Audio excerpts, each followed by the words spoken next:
दोस्तों, अपने ही पैर पर कुल्हाड़ी मारना किसे कहते हैं, ये चीज किसी को बांग्लादेश से सीखनी चाहिए, क्योंकि बांग्लादेश की अंतरिम सरकार ने भारत के सालों पुराने दोस्त इजरायल को लेकर के एक बड़ा फैसला लिया है। फैसला ये है कि बांग्लादेशी नागरिक अब इजरायल की यात्रा नहीं कर पाएंगे, क्योंकि अब उन सभी बांग्लादेशी नागरिकों की यात्रा पर प्रतिबंध लगाया जा चुका है। लेकिन जोश जोश में आकर के बांग्लादेश शायद ये बात भूल रहा है कि इससे बांग्लादेश को कितनी ज्यादा दिक्कत हो सकती है, क्योंकि इजरायल को पूरी तरीके से मैनेज किया जाता है अमेरिका के द्वारा। और अमेरिका में फिर चाहे ट्रंप एडमिनिस्ट्रेशन हो या फिर बाइडेन प्रशासन, दोनों ही इजरायल को फुल सपोर्ट करते हैं। और बांग्लादेश जैसे देश जो कि अपने देश की स्टेबिलिटी को मैनेज नहीं कर पा रहे हैं, वो इजरायल जैसे देशों पर इस तरीके के रिस्ट्रिक्शंस लगाएं या फिर कोई टिप्पणी करें, ये बात अमेरिका को बिल्कुल भी बर्दाश्त नहीं होगी। और आगे चल के बांग्लादेश के अंदर कोई बड़ा गेम हो जाए, अब उसमें ज्यादा समय नहीं बचा है। तो आइए आज के इस वीडियो में जानते हैं कि क्या कुछ किया गया है बांग्लादेश की तरफ से इजरायल को लेकर के। यदि आपको हमारा काम पसंद आए तो वीडियो को लाइक और चैनल को सब्सक्राइब जरूर कीजिएगा। तो बांग्लादेश की सरकार ने बांग्लादेशी नागरिकों की इजरायल यात्रा पर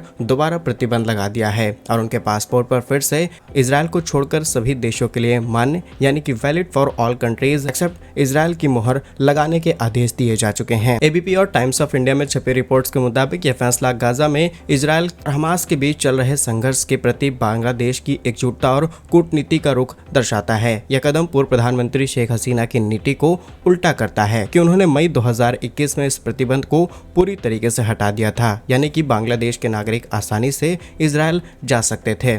एक घटना है 13 अप्रैल 2025 की, जब बांग्लादेश की अंतरिम सरकार ने ये अनाउंसमेंट कर दी। रिपोर्ट्स में छपी डिटेल्स के अनुसार यह निर्णय गाजा में इजरायल के सैन्य अभियानों द्वारा लिए जा रहे जवाब और जिसे बांग्लादेश ने मानवाधिकारों का उल्लंघन और फिलिस्तीनी नागरिकों के खिलाफ हिंसा का प्रतीक माना है। बांग्लादेश के गृह मंत्रालय ने पासपोर्ट कार्यालयों को निर्देश दिए हैं कि वो पासपोर्ट पर इजरायल को छोड़कर के सभी देशों की मान्यता की मोहर लगा दें। और जब बात गाजा की हो रही है तो इस संघर्ष की भी डिटेल्स आपको बताते हैं। अक्टूबर 2023 में इजरायल और हमास के बीच गाजा में संघर्ष तेज हुआ। इसके परिणाम स्वरूप हजारों नागरिकों की मृत्यु होती है, जिसमें संयुक्त राष्ट्र यानी यूनाइटेड नेशन का कहना है कि 40,000 से भी अधिक लोग अपनी जान गंवा चुके हैं, जिसमें अधिकांश महिलाएं और बच्चे हैं। बांग्लादेश जो कि एक मुस्लिम बहुल देश के नाते इस संघर्ष को लेकर के संवेदनशील रहा है। और रिसेंटली आपने कुछ वीडियोस भी देखे होंगे जो कि बांग्लादेश से सामने निकल के आए, जहां पर ढाका में इजरायल के खिलाफ बहुत ज्यादा विद्रोह प्रदर्शन भी देखने को मिले, जिसमें हजारों लोगों ने हिस्सा लिया है। बांग्लादेश की जनता ने सरकार पर दबाव डाला कि वह इजरायल के खिलाफ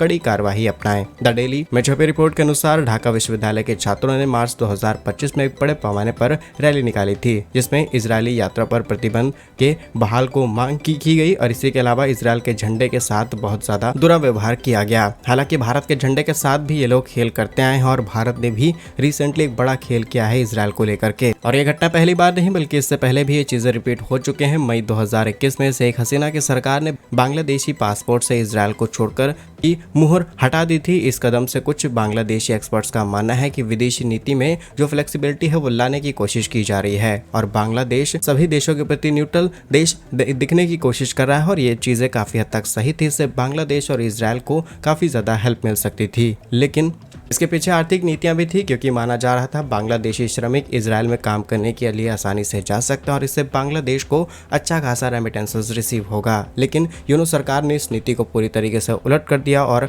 फिर से प्रतिबंध लगाए जा चुके हैं। हालांकि जब ज्यादा इंटरेस्ट की बात आएगी तो बांग्लादेश कुछ कर नहीं पाएगा, क्योंकि पाकिस्तान जो कि इजरायल को देश तक नहीं मानता है वो देश, और रिसेंटली इसी पाकिस्तान ने अपना एक हाई लेवल डेलीगेशन इजरायल भेजा था। अब आप खुद ही सोच करके देखिए, जब आपके इंटरेस्ट की बात चली आती है तो कोई प्रतिबंध, कोई रिलीजन या फिर कोई भी चीज आपके लिए काम नहीं करती, सिर्फ और सिर्फ आपके इकोनॉमिक बेनिफिट्स काम करते हैं, जो पाकिस्तान ने एग्जांपल देते हुए दुनिया के सामने रखे हैं। तो आगे चल के बांग्लादेश पूरी तरीके से बदल जाएगा, इस बात की पूरी गारंटी हो सकती है। बाकी इससे पहले भी बांग्लादेश ने कुछ बड़े स्टेटमेंट्स दिए हैं भारत को लेकर के, जहां पर रिसेंटली बांग्लादेश के कॉमर्स मिनिस्टर का कहना है कि भारत ने जो ट्रांसशिपमेंट फैसिलिटी एंड की है बांग्लादेश के लिए, इससे बांग्लादेश को कोई खास नुकसान नहीं है। लेकिन खुद आंकड़े बताते हैं और स्पेशली उस पोर्ट के डेटा बताता है कि बांग्लादेश अपने ट्रक्स भारत में भेज करके जो कमाई करता था वो पहले 2000 करोड़ थी और अब ये बढ़कर के 3000 करोड़ रुपए से भी ज्यादा हो चुकी है। जहां पिछले साल 3-3.5 ट्रक भारत पहुंचते थे, वो करीब 5000 ट्रक्स के आसपास पहुंच चुके हैं। ऐसे में सवाल खड़ा होता है कि बांग्लादेश को नुकसान क्यों नहीं होगा, जबकि भारत इन्हें